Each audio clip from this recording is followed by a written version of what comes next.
every American heard about the Little Rock Nine. The story gave a boost to the movement, and the movement gave a boost to the fledgling industry of television news. Television was just breaking through to being the national medium for news. Not every American home had a television set. We were sort of making it up as we went along. Barbara, how do you feel about going back to school on this second day? I feel pretty good about it, although it is sort of a nervous spot to be in. This was the world of 15-minute news. People like Mike Wallace. Tonight we bring you a special interview with Governor Orville Forbes. And John Chancellor. What we can report this morning is that were in Little Rock. They began their careers. But what you expected or? Well, there are people who come up to me and say, yeah, they began their evenings by seeing what we were doing. Reality TV. We were early reality TV before we knew it. It was one of those fateful intersections in history that was very important, both for journalism and also for the African American and the cause of human rights in America.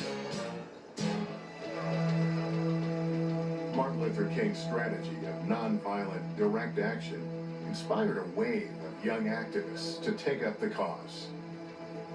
King was able to energize young ministers, young students. He set a tone of let's come out of these cathedrals, let's come out of these offices, and let's do something in the streets. Beginning in February 1960, in cities from Greensboro to Nashville, black students sat down at lunch counters and refused to leave until they were served. Sit-ins introduced a new, more confrontational tactic to the movement that provoked white segregationists to violence.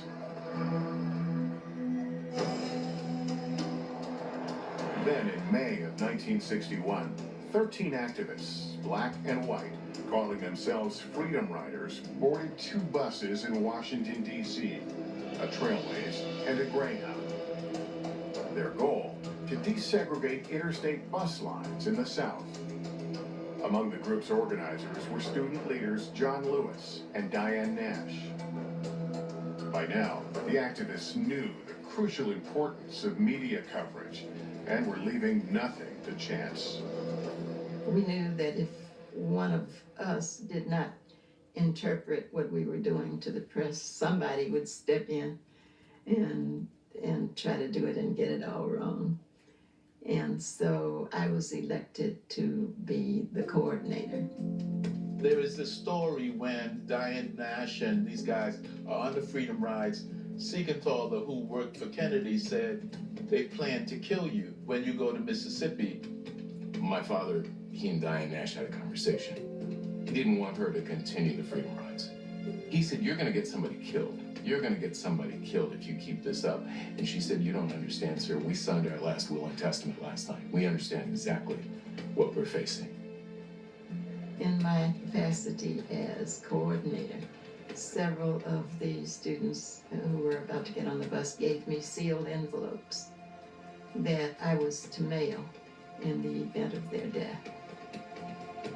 Their route would take them from Virginia and the Carolinas into the very core of the Deep South, Alabama and Mississippi.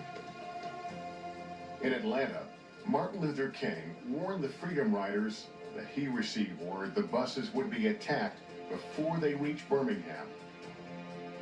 Undeterred, the riders continued on. The Greyhound was the first to arrive in Alabama. When they get to Anniston, some Klansmen, white thugs, stop the bus. They firebomb it. There's a reporter, Moses Newson, on this bus. Neither he nor anyone on that bus imagines that they're going to be able to get out alive. Editor has a close brush with death. When I found myself in that burning bus, set on fire by the mob, that cold, chilling realization that this might be it came over me. They were using boards and chains, daring people to come out and integrate Alabama. I decided the best thing for me to do was to stick the camera up under my seat. I had no thought about stepping off the bus with a camera hanging around my neck. Moses Newsom quite reasonably figured out that if they knew he was a journalist and not a freedom rider, that he would suffer an even greater punishment than the freedom riders. Reporters gathered at the Birmingham bus station to await the arrival of the second bus. A mob of club-wielding segregationists waited there too. The bus came in, they collected around it, they dragged about 6 of the passengers out, both Negro and white. They took them into corridors and alleys and began beating them, began hitting them with lead pipes. At that point, someone behind me whispered in my ear and said, "Someone here has identified you from having seen you on television. They're hunting for you now, you'd better get out." And I say segregation now, segregation tomorrow, and segregation forever. The segregationist power understood that the press doing its job had become their enemy. We would like to have all the press, all the news media, cut over here for private company. In every way, as strong and as dangerous to them and to Jim Crow and segregation as the civil rights protest. Information media, including the TV networks, have publicized and dramatized the race issue far beyond its relative importance in today's America. They're cold and a little cramped, but not hungry. The people who hated us, called us outside agitators, thought that we were of a piece with the civil rights people, that we were hand in glove. It's all one side. And newspapers and a TV camera on one side, too. They take pictures when they want to take pictures. One of their favorite epithets was to call us white Negroes, except they didn't put it quite that way. I paint myself black, I stay on TV every night. White bystanders harassed us with homemade thoughts, cursing us, and blaming the press as the cause of the demonstration. Standing against them was a segregation. I covered a nighttime demonstration in Marion, Alabama. Somebody walked up behind me and hit me with an axe handle. Somebody came up and asked me, he said, "Do you need a doctor?" And I put my hand behind my head, it was all bloody, and I said, "Yeah, I think so."